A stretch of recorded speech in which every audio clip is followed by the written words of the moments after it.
क्या विषय चल रहा था अपना? संसार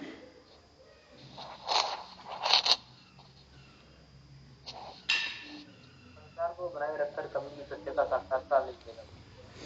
संसार को बनाए रखकर कभी भी सत्य का साक्षात्कार नहीं किया जा सकता, यही चल रहा था ना।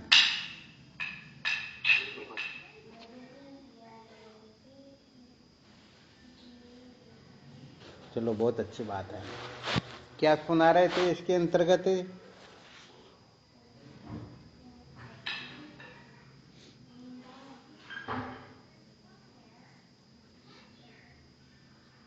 3 प्रकार के उपदेश रोचक यथार्थ थे। रोचक, भयानक और यथार्थ। तो यहाँ पर साधकों को रोचक, भयानक व यथार्थ उपदेश के बारे में भी अच्छी तरह से समझ लेना चाहिए। यदि इस रहस्य को कोई ठीक प्रकार से नहीं समझ पाते हैं तो सच्ची बात यह है कि उनको भटकने में फिर समय नहीं लगता है। क्या नहीं लगता? हाँ, चाहे वो कितने भी बड़े ऊंची कक्षा में क्यों न पहुंच जाए, परंतु वेदवादी ऐसे ऐसे होते हैं कि पता नहीं किसका प्रमाण दे करके, क्या बता करके वो अपने को पथभ्रष्ट कर ही देते हैं। तो साधकों के जीवन में ये भी सूत्र विशेष रूप से समझने, पालन करने, धारण करने योग्य है। तो जिस समय हमें भयानक उपदेश की आवश्यकता होती है, उस समय यदि कोई यथार्थ उपदेश करे और यथार्थ के समय कोई रोचक का उपदेश करे तो ये कहने का मतलब सार्थक होता ही नहीं। अच्छी तरह से ऐसे समझ में आ गया ना?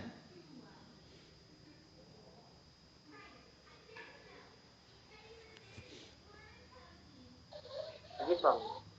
अच्छा, आवाज तो साफ आ रही है ना? जी आ रही है। बहुत अच्छी बात है। शिवम गुरुदेव, आपके श्री चरणों में बारंबार प्रणाम, कोटि कोटि हाँ, वंदन आपके श्री चरणों। तो कल इसके अंतर्गत बताया था, ऐसा समझो अन्य प्रकार से यदि कल जो बताया ना, इस प्रकार से यदि हम अन्य प्रकार से इनका प्रतिपादन करना चाहे, कल बताया था हम अपनी जो स्थिति समझते हैं, अपने आप के बारे में जैसा विचार रखते हैं उसके अनुसार ही उनको उपदेश मिले तो वह उपदेश उनके लिए सार्थक होता है, क्योंकि उनकी उनमें अपरोक्ष बुद्धि होती है। जैसे कोई अपने आप को स्त्री या पुरुष स्वीकार कर रहा हो, मान रहा हो, निश्चय करके बैठा हुआ हो, उसको यदि जिज्ञासु का उपदेश करे तो जिज्ञासु का उपदेश उनके लिए परोक्ष होगा, और स्त्री या पुरुष के लिए क्या कर्तव्य है इस प्रकार का उपदेश देना उनके लिए अपरोक्ष होगा। आ गया समझ में? अब यहां पर क्या होता है, और थोड़ा अन्य तरीके से देखें तो उपदेश देने वाले जो होते हैं ना, कल तो बताया था हम अपने बारे में क्या समझ बना करके बैठे हुए हैं उसी प्रकार से हम ग्रहण करेंगे। और यहाँ पर थोड़ी अलग कक्षा हो जाती है कि हम जिनसे उपदेश ले रहे हैं, अपने को सलाह दे रहे हैं, यदि वह स्त्री या पुरुष, ब्राह्मण, क्षत्रिय, वैश्य, शूद्र, पापी, पुण्यात्मा आदि पता नहीं क्या का क्या अपने को समझ कर बैठे हुए हैं, तो वह भी जो उपदेश देंगे वह उपदेश भी वैसे ही गड़बड़ घोटाला करेगा जो कल बताया था। अच्छी तरह से ध्यान देना इसका।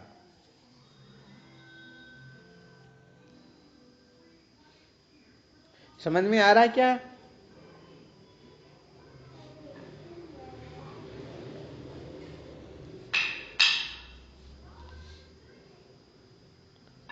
आवाज नहीं आ रही?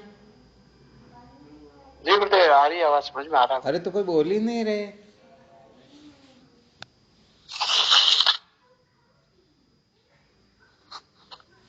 जी गुरुदेव।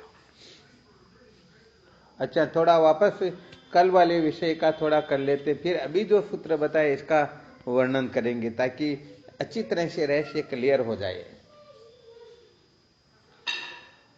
जैसे अपने को कोई मनुष्य समझता है तो उसे यदि मनुष्य चित्त,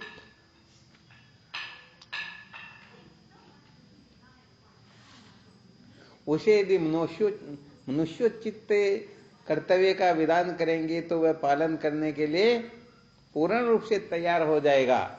परंतु दूसरी कक्षा का यदि उपदेश करें तो क्या होगा? नहीं करेगा गुरुदेव। हाँ, तो पालन करने के लिए भले वो दिखावा कर लेगा, परंतु प्रोक्ष रूप से पालन करेगा, और अप्रोक्ष रूप से तो वह उन लक्षणों को ही महत्व देगा जिसका वह अधिकारी है। तो यहाँ पर इसीलिए संकेत किया गया था, जो अपने को पुत्र समझता है, जो अपने को पिता समझता है, अपने को भाई समझता है, अपने को पति समझता है, तो वह ब्रह्म विद्या का अधिकारी नहीं होता, बल्कि उसके लिए पुत्र का क्या कर्तव्य है, पिता का क्या कर्तव्य है, भाई का क्या कर्तव्य है, पति का क्या कर्तव्य है, इसी प्रकार से माँ का क्या कर्तव्य है, बहन का क्या कर्तव्य है, बेटी का क्या कर्तव्य है, पत्नी का क्या कर्तव्य है। क्योंकि अपने में पति या पत्नी, पुत्र या पिता अपरोक्ष रूप से भाव बैठा हुआ है, तो बताओ बाकी का जो है वो कल्पना ही करेगा ना। जी गुरुदेव। हाँ, जिसमें कल दृष्टांत भी दिया था, मंदिर में चलते हैं तो भगवान की जो मूर्ति होती है उनको हम परोक्ष रूप से भगवान समझते हैं और अपरोक्ष रूप से उसको पत्थर ही समझते हैं। यही कारण है कि लोग पता नहीं पूरे जीवन भर जाते रहते हैं, परंतु वो जड़ ही रहते हैं, चेतन का उनको बोध होता ही नहीं है। हाँ, सचमुच में बोध नहीं होता। तो ये तत्व जिज्ञासा जागृत नहीं होती, संत महापुरुषों की वाणी समझ में नहीं आती। इसका मतलब यह है कि वह अभी तक अपने आप को ऐसा वैसा ही मान करके बैठा हुआ है। अप्रोक्ष रूप से उसे ये निश्चय है कि संत महापुरुष चाहे कितना भी उपदेश क्यों न करो, मुझे करना तो अपने मन का ही है, क्योंकि मैं जो जानता हूं, मैंने जो निश्चय कर रखा है, यही सिद्धांत है, यही कर्तव्य है, यही जीवन का लक्ष्य है। ऐसा होता या नहीं होता? होता है गुरुदेव, बिल्कुल। हाँ, बिल्कुल होता है। क्योंकि भाई जब हम अपने आप को ऐसा वैसा समझ करके बैठे तो उसके सिवाय बाकी की बातें उनको मनोरंजन लगेगी, टाइम पास वाली लगेगी, वह उनको ज्यादा महत्व नहीं देगा। तो भाई यहाँ पर सचमुच में ये ब्रह्म विद्या उसके हृदय में प्रकट होती है, तो सचमुच में अपने को जिज्ञासु समझता हो। जिज्ञासु का मतलब जैसे समझो कोई अपने को सन्यासी समझे, क्या समझे? सन्यासी समझे गुरुदेव। तो बताओ यहाँ पर ये बाकी के जो 3 हैं वो कट गए या नहीं कटे? गुरुदेव। हाँ, तीनों आश्रमों के जो कर्तव्य हैं वो कर्तव्य कुल मिलाकर के उनसे कट गए। तो इस जगह पर इस प्रकार का समझना उनके लिए सार्थक हो सकता है, परंतु इसी जगह पर अटक जाए और ब्रह्म विचार न करके सत्य का साक्षात्कार न करे तो बताओ गड़बड़ हो जाती है ना? बिल्कुल गड़बड़ ही है गुरुदेव पूरी। तो अपने को मानव समझने से अमानवीय जो कृत्य है वो उनके द्वारा निवृत्त हो जाएगा, परंतु वो धर्माचरण जो है उस जगह पर वह अटका रह जाएगा और इसके द्वारा उसे स्वर्ग आदि लोक की ही प्राप्ति हो सकती है। जी गुरुदेव। ऐसे ही यदि कोई अपने को पति समझता है तो उनका वो दुष्टाचरण जो दुष्चरित्र जो वो सारा का सारा निवृत्त हो जाएगा, परंतु चरित्र तो शेष रह जाएगा ना। बिल्कुल रहेगा गुरुदेव। और इस चरित्र के द्वारा स्वर्गादि लोकों की प्राप्ति तो हो सकती है, परंतु अविद्या के बंधन से छुटकारा स्वप्न में भी नहीं हो सकता। नहीं हो सकता ना, नहीं हो सकता। तो बस इसी प्रकार से अपने को सर्वत्र विचार करते रहना है। जी गुरुदेव। तो सबसे पहले अपने को यही विचार करना होता है कि सचमुच में मैं अपने आप को समझ क्या रहा हूं, अपने बारे में मेरे विचार क्या है। डॉक्टर के पास में जाकर के जो सचमुच में बीमारी हो उसी का कथन करे हुए मेरे को ये बीमारी है, तो उसी का इलाज किया जाता है। और यदि वो उटपटांग बताए तो बीमारी तो है ही नहीं। अब भले डॉक्टर कितनी भी दवा करे, ट्रीटमेंट करे, फायदा होगा क्या? नहीं होगा गुरुदेव। तो बस सबसे पहले अपने बारे में यह निश्चय करे कि मैं अपने आप को क्या समझ रहा हूं। तो देखो यहाँ पर ऐसा भी नहीं सोचना चाहिए कि ये समझ बहुत नीची होती है। होता क्या है, इस समझ के प्रताप से, इस समझ के फलस्वरूप उनको उसी कक्षा की साधना बताई जाएगी जिसकी स्वाभाविक रूप से उसकी प्रवृत्ति होती है। बहुत सारे संत महापुरुष जो गुरु मंत्र देते हैं ना, उनको पूछ लेते भाई तुम्हारी निष्ठा भगवान शंकर में है, भगवान विष्णु में है या और किसी में, तो जिनकी जिसमें निष्ठा होती उनको वैसा ही मंत्र दे देते हैं। तो बताओ उनकी स्वतः प्रवृत्ति उसमें है और साधना करेगा, लक्ष्य तो सबका एक होता है ना। जी गुरुदेव। ये सारे के सारे कार्य रूप से भिन्न भिन्न प्रतीत हुए दिखाई देते हैं, परंतु जब इनका ठीक ठीक प्रकार से विचार किया जाएगा तो कारण की दृष्टि से बताओ अलग वस्तु है कोई? अलग वस्तु नहीं है ना। तो बस यहाँ पर ऐसे यही है, हम अपने को जो समझ रहे हैं उसी प्रकार की साधना का अवलंबन लेकर के हम यदि साधन भजन करेंगे तो क्या होगा, उस जगह से हम विरक्त होने लग जाएंगे। ये शास्त्रों की थोड़ी शैली है। शास्त्र इस प्रकार से संकेत करते हैं, जैसे कोई बैठने की इच्छा नहीं करता, कहने पर भी नहीं बैठता, तो उसे कहो भाई तुम ऐसा करो, इस गांव की 3 परिक्रमा करके आओ, तो फिर अपने आप बैठेगा या नहीं बैठेगा?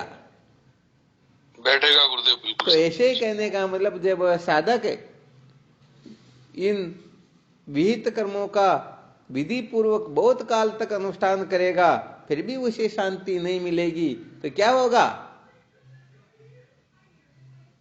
बैठेगा गुरुदेव, फिर वहां से ऊपर उठने की चेष्टा करेगा ना। जी गुरुदेव, करेगा 100%। और वहां से ऊपर उठ करके उसी के समान यदि दूसरे में उलझ जाए तो बताओ फिर तो गड़बड़ होगी ना।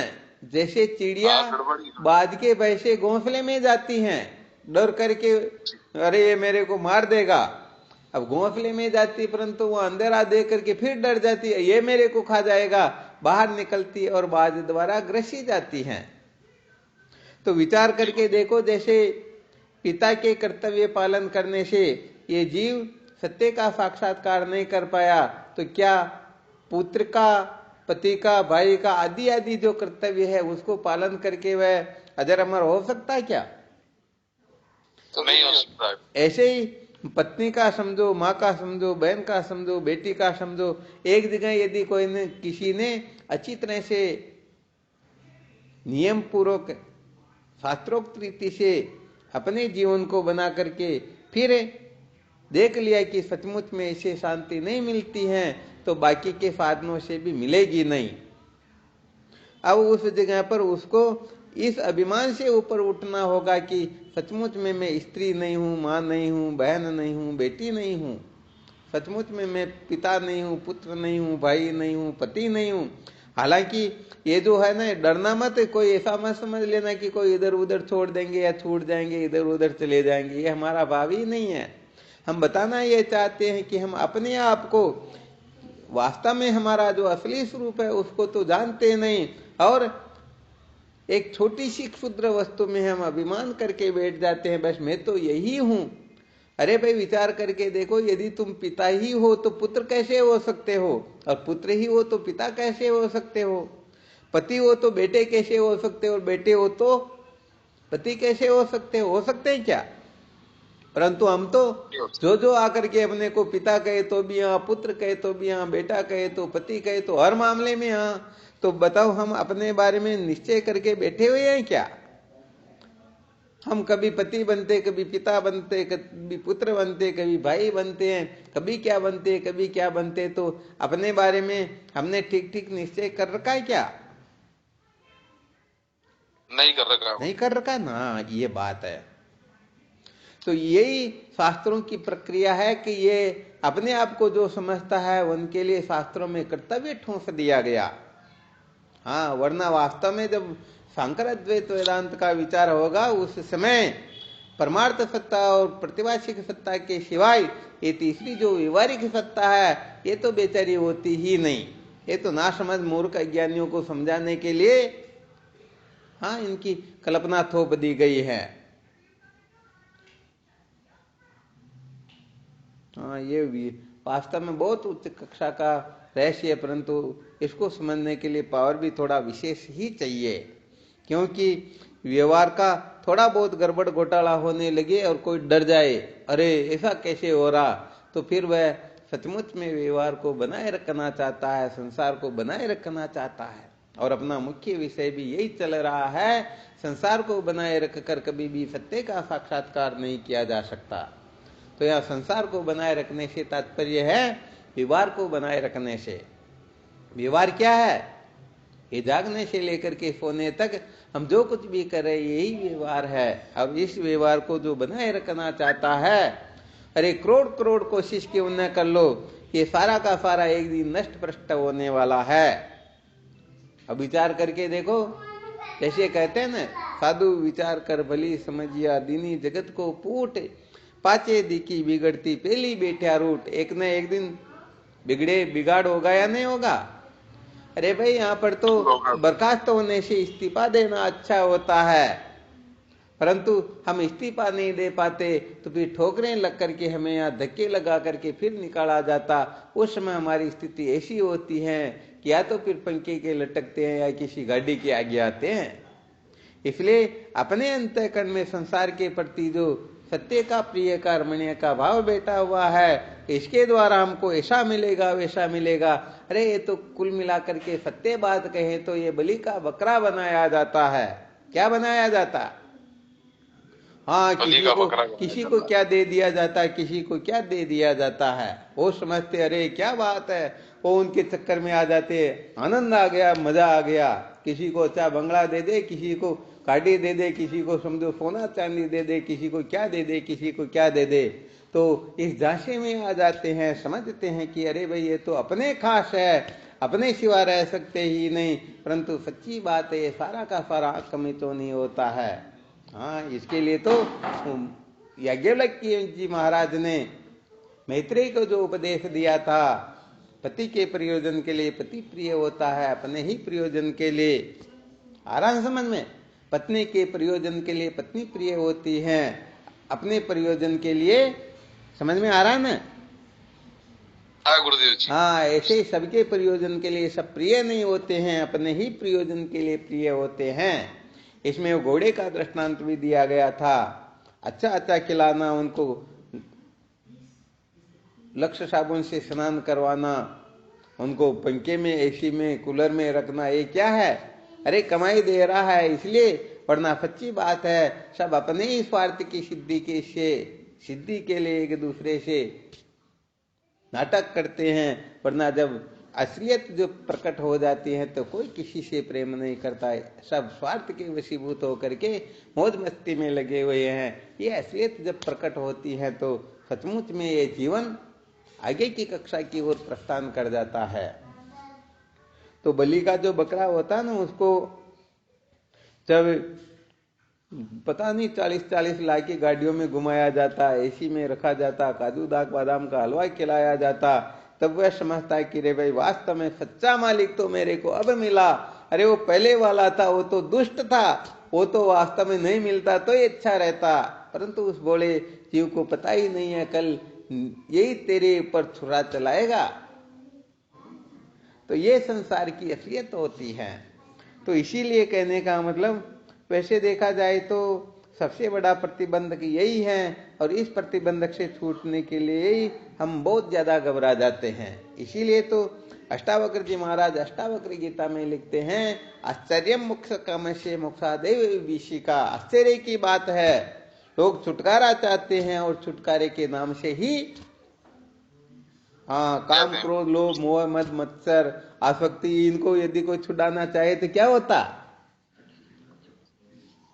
हाँ, वो सत्य कहे तो छुड़ाने वाले को छोड़ देंगे।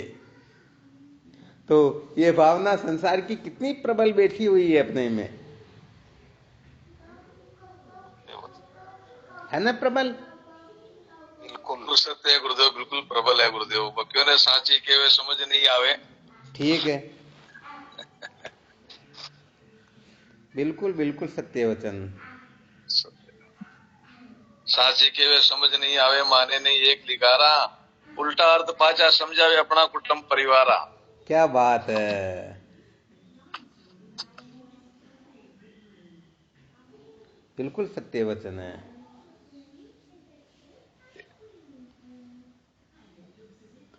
तो क्या होता है कि जब तक हम असलियत को नहीं जानते हैं तब तक सचमुच में हम जहां पर अटके हुए होते हैं उसी को महत्व देते हैं।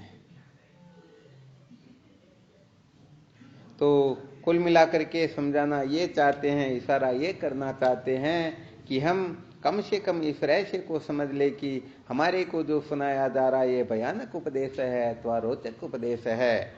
हालांकि भयानक व रोचक उपदेश भी शास्त्रों के अंग होने से इनकी भी आवश्यकता होती है, परंतु इनके द्वारा कभी भी कल्याण नहीं हो सकता है। तो पामरता से हटाने के लिए भयानक उपदेश का महत्व होता है, उसकी आवश्यकता होती है, और इनको आगे बढ़ाने के लिए रोचक उपदेश की आवश्यकता होती है, अंतःकरण शुद्धि आदि के लिए। परंतु अविद्या के बंधन से छुटकारा तो यथार्थ उपदेश से ही प्राप्त होता है। तो साधकों को अच्छी तरह से सावधान हो जाना है। यदि आप अपने को सचमुच में जिज्ञासु समझते हो, फिर यदि तुम्हारे लिए कोई किसी भी प्रकार के कर्तव्य का विधान करे कि तुमको ये करना होगा, ये करना होगा, ये करना होगा, समझ लेना चाहिए वह सचमुच में आपको ठगना चाहता है। समझो वह एक नंबर का ठगारा है, वह अपने को पथभ्रष्ट करना चाहता है। अर्थात जिज्ञासु के लिए रोचक भयानक उपदेश का कोई महत्व नहीं होता है, जैसे साधकों के लिए भयानक उपदेश का कोई महत्व नहीं होता, उनके लिए रोचक उपदेश की भले ही आवश्यकता हो सकती है, परंतु जिज्ञासु के लिए रोचक व भयानक उपदेश तो क्या हो जाते हैं, किनारे ही निकल जाते हैं। यदि रोचक उपदेश में रुचि ले, भयानक उपदेश को महत्व दे, तो सच्ची बात यह है उनकी उत्पन्न हुई जिज्ञासा भी शांत हो जाएगी, अंतोगत्वा वापस पर संसारी ही हो जाएंगे। तो श्रुति माता कहती हैं तत्वमसि ब्रह्म, तुम सजाते विजाते स्वगत वेद से रहित अद्वितीय ब्रह्म हो। इस प्रकार के उपदेश के सिवाय यदि कोई उनको कहे तुम पुरुष हो, स्त्री हो, तुम पिता हो, पुत्र हो, तुम्हारे लिए ये कर्तव्य है, तुमको ऐसा करना वैसा करना, और उसको वह महत्व दे करके समझ लो कापियों में नोट कर ले, याद करे, और उसके अनुसार अपना जीवन बनाने लग जाए, तो क्या होगा, उनकी जिज्ञासा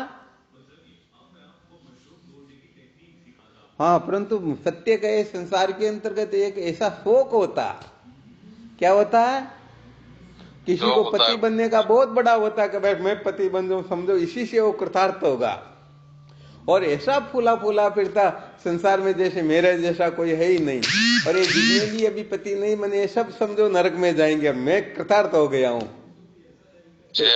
होता या नहीं होता? तो किसी को क्या बनने का, किसी थोड़ा संकेत कर रहे हैं, क्योंकि वास्तव में देखा जाए जिज्ञासु जो है बनने से पहले जो होता और बिगड़ने के बाद में जो रहता उसी में स्थिति प्राप्त करना चाहता है, वह बनने बिगड़ने के चक्कर से मुक्ति चाहता है, क्योंकि अनादिकाल से ये बनता बिगड़ता हुआ आ ही रहा है। तो अब ये शास्त्रों के अंतर्गत जो बताया गया ना, उनके लिए थोड़ा नाम नहीं ले, क्योंकि सभी प्रकार के साधक होते हैं, तो बड़ी बड़ी गप्पें होती हैं, और उन गप्पों के कारण यदि उन गप्पों को ये जिज्ञासु सुन ले तो सच्ची बात ये बहुत नीचे गिर जाता है। हालांकि ये अपने पुराणों के अंतर्गत ही आते हैं, अपने सनातन धर्म के अंतर्गत ही जो शास्त्र है, जो महापुरुषों के द्वारा रचित है, हालांकि उनका प्रयोजन और होता है, तात्पर्य और होता है, क्योंकि सभी प्रकार के उपदेशों की आवश्यकता प्राय हुआ करती संसार में, सभी प्रकार के साधक होते हैं। जब जिज्ञासु का वर्णन किया जाता तब उनके लिए इतिहास पुराणों की कथाओं की कोई आवश्यकता नहीं होती है, और यदि जिज्ञासा उदय नहीं हुई तो फिर उनके लिए गरुड़ पुराण की भी आवश्यकता होती है, रामचरितमानस की भी आवश्यकता होती है, क्योंकि व्यवहार कैसे करना ये रामायण से सीखा जाएगा। आ रहा समझ में? तो किसी को कहीं पहुंचना हो तो उसके लिए तो भाई वही शास्त्र चाहिए, परंतु जो जहां पर है उसी जगह पर आनंदित होना चाहता है, सत्य का साक्षात्कार करना चाहता है, तो उनके लिए केवल और केवल मात्र ये वेदांत शास्त्र जो है वही उनको निर्भय बना सकते हैं, कृतार्थ कर सकते हैं, सदा सदा के लिए धन्य बना सकते हैं। आराम समझ में? आ रहा है गुरुदेव, बिल्कुल। हाँ, बहुत बहुत धन्यवाद है। तो यहाँ पर थोड़ा अपने को ठीक तरह से समझना, इसीलिए पहले बता दिया था कि यदि अपने में पामरता के लक्षण भरे हुए हम अपने आप को पामरी समझ रहे तो उनके लिए भयानक उपदेश की आवश्यकता होगी। हम अपने आप को विषय पुरुष समझ रहे हैं तो उनके लिए रोचक की ही आवश्यकता होगी। यदि विषय पुरुष को यथार्थ उपदेश देंगे तो उपदेश भी व्यर्थ चला जाएगा, किसी काम का नहीं होगा, क्योंकि वह अपने में अपरोक्ष बुद्धि करके बैठा हुआ है, मैं विषय पुरुष हूं, परंतु इनके कहने से मैं इस तरफ प्रवृत्त हो रहा हूं, वरना मेरे को कोई लेना देना, तो ब्रह्म विद्या वहां फल थोड़े देगी, फिर नहीं देगी गुरुदेव। हाँ, बिल्कुल नहीं देगी। तो एक तो थोड़ा ये विशेष रहस्य बताना था साधकों को कि भयानक उपदेश क्या होता है, रोचक क्या होता है, यथार्थ क्या होता है।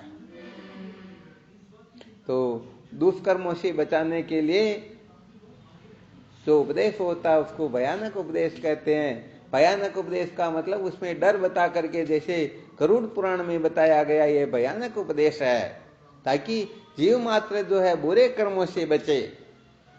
और विषय पुरुष का जो विषय पुरुष होते हैं उनके लिए फिर रोचक उपदेश की व्यवस्था की गई है। अर्थात ये भगवान की कथाएं आदि श्रवण करना, ये सारा का सारा जो रुचि कर लगे उसे ही रोचक उपदेश कहते हैं। भयानक का मतलब जो डर बता करके गलत रास्ते से जो सीधे रास्ते पर ले आए वो भयानक उपदेश होता है। और रुचि कर लगे अर्थात ये दुष्ट कर्मों से वो मुक्त हो करके भगवत भक्ति की ओर प्रवृत्त हो, भगवत कृपा कैसे प्राप्त की जाती है, तो इस प्रकार से भगवान की लीला कथाओं का श्रवण करने की ओर जो प्रवृत्त होता है, इनको शास्त्रों में रोचक उपदेश कहा जाता है। ये जितनी भी कथाएं होती हैं ये सारा का सारा रोचक उपदेश ही होता है, ध्यान रखना अच्छी तरह से। ऐसा समझो नाम रूप की जो कथा होती है उसको रोचक उपदेश कहते हैं, और जहां यथार्थ का वर्णन होता है उसको यथार्थ उपदेश कहते हैं।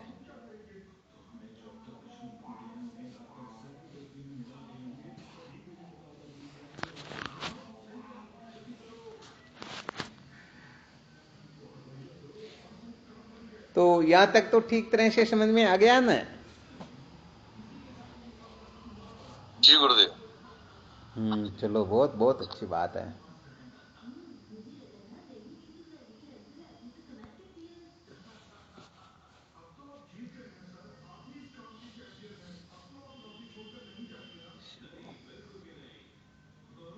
अच्छा, थोड़ा वर्णन करके देखो, देखिए क्या समझ में आया, ठीक आया या ऐसे ही कह रहे हैं? हाँ, ये अपने को यहाँ पर यह भी विशेष रूप से ध्यान रखना है, हम अपने आप को जो समझ रहे हैं वास्तव में इसे हम कभी कृतार्थ नहीं हो सकते हैं, इसे कभी भी जन्म मरण के चक्कर से छुटकारा प्राप्त नहीं किया जा सकता है। ठीक है, अपने कर्तव्य का पालन करो, परंतु जब तक आगे की कक्षा न मिले तब तक वहां पर दृढ़ अटके रहो, और आगे की कक्षा मिल गई और फिर भी अटके रहेंगे, बने रहेंगे मैं तो ये हूं, तो सही बात, आगे वाली जिज्ञासा धीरे धीरे शांत होने लग जाएगी। वो जिज्ञासा जो है मंद होने लगेगी, जिज्ञासा समझो एक प्रकार से गौण हो जाएगी, और उनका जो काल्पनिक जो संबंध है संसार के, संसार वालों के साथ में, ये संबंध ज्यादा पावरफुल हो जाएगा। और जब ज्यादा पावरफुल होगा तो अपनी प्रवृत्ति स्वतः ही जो श्रेष्ठ होता है उसी की ओर हुआ करती है। तो इसीलिए कहने का मतलब यहाँ बहुत मंथन करना होता है कि हमारे लिए जो महत्वपूर्ण संसार के संबंध है, अथवा भगवान है, अथवा सत्संग संत शास्त्र है, गुरुदेव है, अपने लिए महत्वपूर्ण क्या वस्तु है, इस बात को जो ठीक ठीक तरह से समझते हैं वे ही वास्तव में परम शांति को प्राप्त करके सदा सदा के लिए कृतार्थ हो सकते हैं। आ गया ना अच्छी तरह से समझ में? जी गुरुदेव।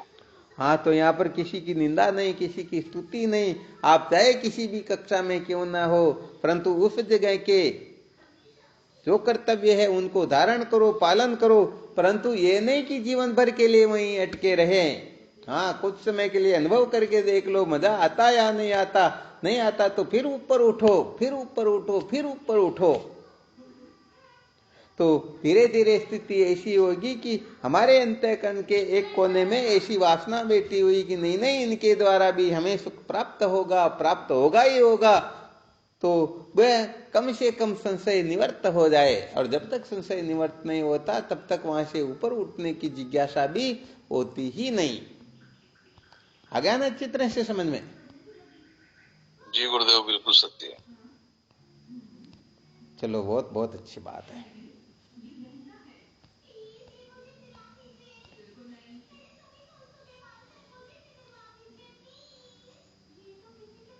तो ये तो कल वाला विषय था। कल जो सुनाया उनका थोड़ा संक्षिप्तीकरण और कर दिया ताकि साधक कोई ठीक तरह से नहीं समझ पाए हो तो और समझ लेंगे। और फिर भी यदि कोई संशय हो तो आप शंका कर सकते हो। आज जो सुनाने गए थे, सुनाने का विचार किया था, वह था जैसे हम कहीं पर अटके हुए हैं वैसे ही कोई कहीं पर अटका हुआ हो और हम उनको मान लेते हैं साक्षात नारायण। क्या मान लेते हैं? साक्षात नारायण मान। हाँ, तो फिर उनके द्वारा जो उपदेश किया हुआ है वह भी अपने को निश्चित रूप से भटका देगा, क्योंकि वह जिस जगह पर आस्था रखता है, जहां पर अटका हुआ है, अपने आप को जो समझ रहा है वही तो दूसरे को समझा सकता है। जी गुरुदेव, बिल्कुल सत्य। हाँ, बिल्कुल बिल्कुल सत्य बात है। जैसे एक पिता किसी दूसरे पिता से मिलता है तो पिता के कर्तव्य का ही तो ज्ञान आदान प्रदान कर सकते हो, ज्यादा करेंगे क्या? कर सकते हैं। एक स्त्री दूसरे से मिलती है तो पतिव्रता का उपदेश ही तो कर सकती है, इसे ज्यादा थोड़े कर पाएगी क्या? नहीं कर पाएगी। पुत्र से पुत्र मिले तो वह भी यही चर्चा कर पाएंगे। ऐसे ही जो जिस जगह पर बैठा हुआ है उससे ऊपर की कक्षा का उपदेश करने की सामर्थ्य उनमें होती नहीं। इसलिए फिर यहाँ ये रहस्य अच्छी तरह से समझना होता है कि हम जो श्रवण कर रहे हैं ये भी सचमुच में इस जगह के लायक है या नहीं। यदि नहीं है तो भी सचमुच में ये बात बिगड़ जाएगी, बात बनने वाली है ही नहीं।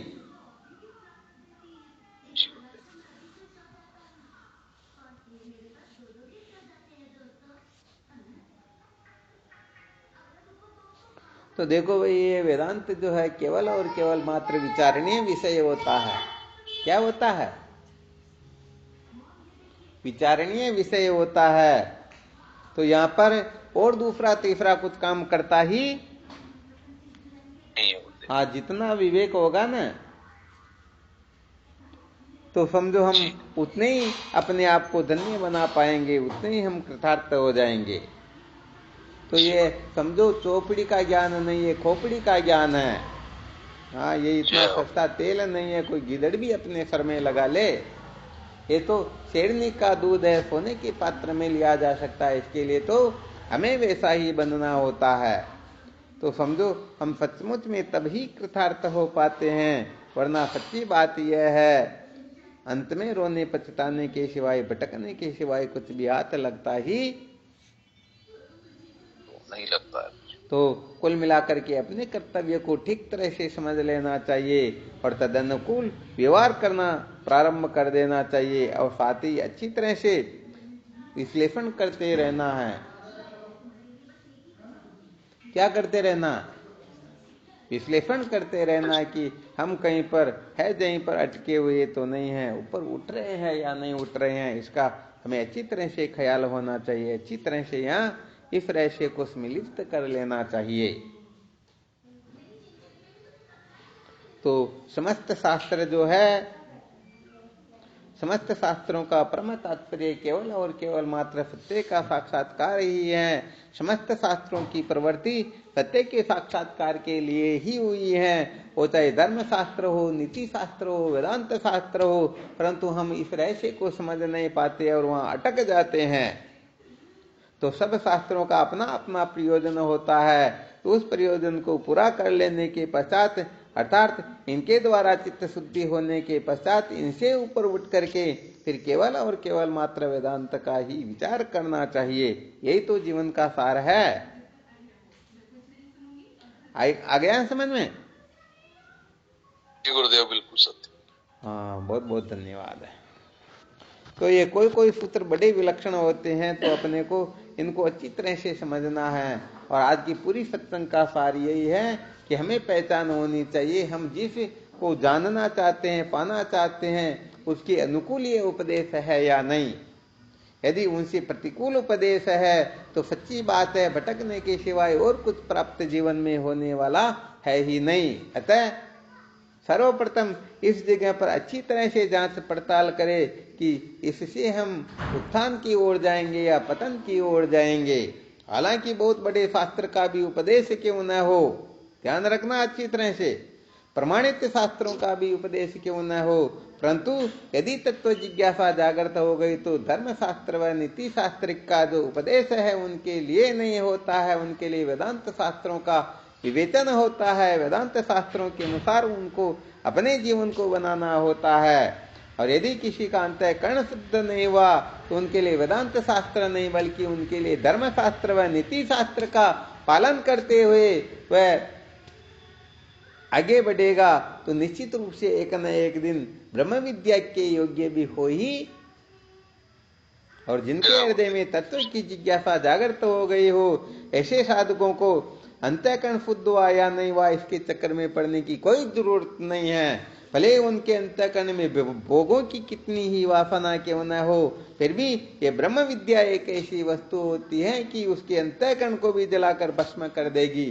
अरे जब मुलजिम ही मर जाएगा तो फिर मुकदमा किस पर चलाएं? अरे जब घर ही जल जाएगा तो घर में रहने वाले चूहे बिल्ली पता नहीं क्या क्या वो रह पाएंगे क्या? नहीं रह पाएंगे। और जिनके हृदय में तत्व जिज्ञासा जागृत नहीं हुई उनको धर्म शास्त्र व नीति शास्त्र को अच्छी तरह से स्वप्न में भी अनदेखा नहीं करे, वरना भटकने के सिवाय उनको कुछ भी मिलने वाला। हाँ, उनको अपने कर्तव्य को अच्छी तरह से समझना चाहिए और भगवदर्पण बुद्धि से भगवान की प्रसन्नता के लिए निष्काम भाव से उन धर्म शास्त्र व नीति शास्त्रों में बताए हुए कर्तव्यों का अनुष्ठान करना चाहिए, क्योंकि अनेक जन्म भजनात स्विचारम चिकित्सति। अभी ये जो सुनाया जा रहा है आप लोगों के समझ में आ रहा तो समझो आप अनंत जन्मों के साधक हो, और समझ में नहीं आ रहा तो समझो अभी अपनी साधना शुरू नहीं हुई है बल्कि शुरू होने जा रही है। तो कुल मिलाकर के किस शास्त्र का अधिकारी कौन होता है, किसको क्या करना क्या नहीं करना, ये समस्त रहस्यमय बातें जो है साधकों को अच्छी तरह से समझ लेना चाहिए। तो हम ये भी नहीं कह रहे कि उनका आपको पालन नहीं करना है, त्याग देना, ऐसा वैसा करना, ऐसा कुछ भी नहीं बताया जा रहा है, बल्कि संकेत किया जा रहा वहां पर अटके रह करके हम सत्य का साक्षात्कार नहीं कर पाएंगे, बल्कि जिससे सत्य का साक्षात्कार होता है बस उसे ही महत्व देना होगा, उसे ही समझना होगा, क्योंकि सत्य को जाने बिना कभी भी दुखों का अंत होता ही, कभी दुखों का अंत नहीं होता, ये सिद्धांत है। तो यहाँ पर संसार को बनाए रखकर सत्य का साक्षात्कार नहीं किया जाता, ये बात अपने आप ही सिद्ध हो गई।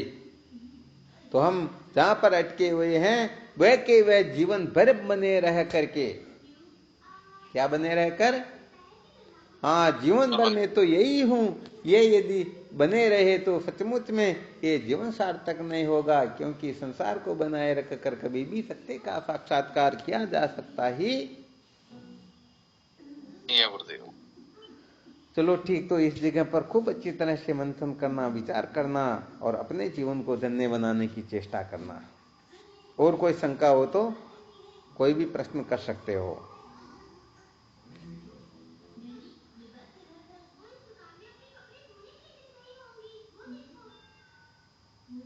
कोई शंका नहीं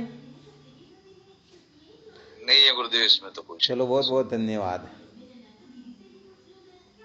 बस ये सुनाया जा रहा है, इसका मतलब ही यही, प्रकृति जैसे चरेवेती का उपदेश करती हैं, अर्थात इस संसार में स्थिर रहने के लिए कुछ है ही नहीं, आगे बढ़ो या पीछे हटो, ये दो विशेष सूत्र होते हैं, या तो आगे बढ़ जाओ या फिर पीछे हटो, क्योंकि यहाँ पर एक जगह पर टिकने का सौभाग्य इस सृष्टि में किसी को प्राप्त होता ही नहीं। बहता हुआ पानी आ रहा है, उसको यदि कोई पाड़ बना करके रोकना चाहे तो ये पक्की बात है कि वो आगे तो जाएगा नहीं, परंतु जिधर से आया उधर निश्चित रूप से चला जाएगा। तो यही समझो बहुत उत्तम कोटि का रहस्य है कि या तो आगे बढ़ो या फिर पीछे हटो। प्रकृति के राज्य में एक जगह डेरा डालने की अनुमति किसी को दी ही नहीं गई। आ गया ना अच्छी तरह से समझ में? जी गुरुदेव, बिल्कुल सत्य। तो बस हाँ, धीरे धीरे मैं मानव हूं, मैं साधक हूं, मैं भक्त हूं, मैं योगी हूं, मैं विवेकी हूं, फिर जिज्ञासु भी तो बनना ना अपने को। हाँ, ये बाकी की सारी कक्षाएं हाँ पहले की है, कोई चित्त शुद्धि की है, कोई तत्व जिज्ञासा जागृत करवाती है, परंतु जिज्ञासा की पूर्ति तो केवल और केवल मात्र शंकर अद्वैत वेदांत से ही होती है। इनके सिवाय ऐसा कोई साधन न भूतो न भविष्यति, न कभी हुआ होगा, नहीं हो सकता ही। गुरुदेव हाँ, ये बिल्कुल 100%। और सारी की सारी बातों में गड़बड़ हो सकती है, परंतु यह 1% भी गड़बड़ नहीं है। अंधकार की निवृत्ति प्रकाश से ही हो सकती है, और कोई उपाय है ही? ऐसे ज्ञान की निवृत्ति होगी तो ज्ञान से ही होगी, और किसी भी प्रकार से संभव ही नहीं। यही श्रुति माता का उद्घोष है। चलो ठीक, फिर करो साधन भजन, है ना? शिवोहम शिवोहम गुरुदेव, आपके श्री चरणों में बारंबार प्रणाम गुरुदेव। हाँ, शिवोहम, नारायण हरि ओम। जी भगवान के पावन चरणों में कोटि कोटि प्रणाम। हाँ, शिवोहम शिवोहम शिवोहम।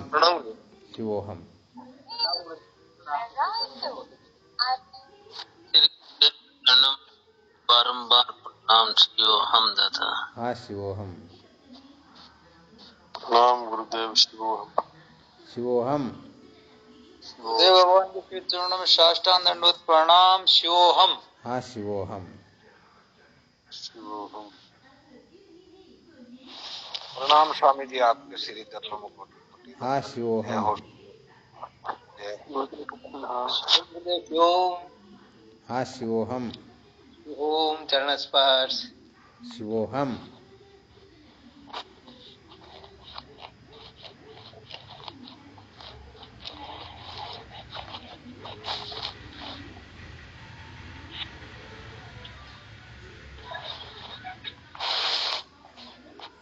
चलो ठीक, शिवोहम। शिवोहम गुरुदेव, आपके श्री चरणों में बारंबार शिवोहम।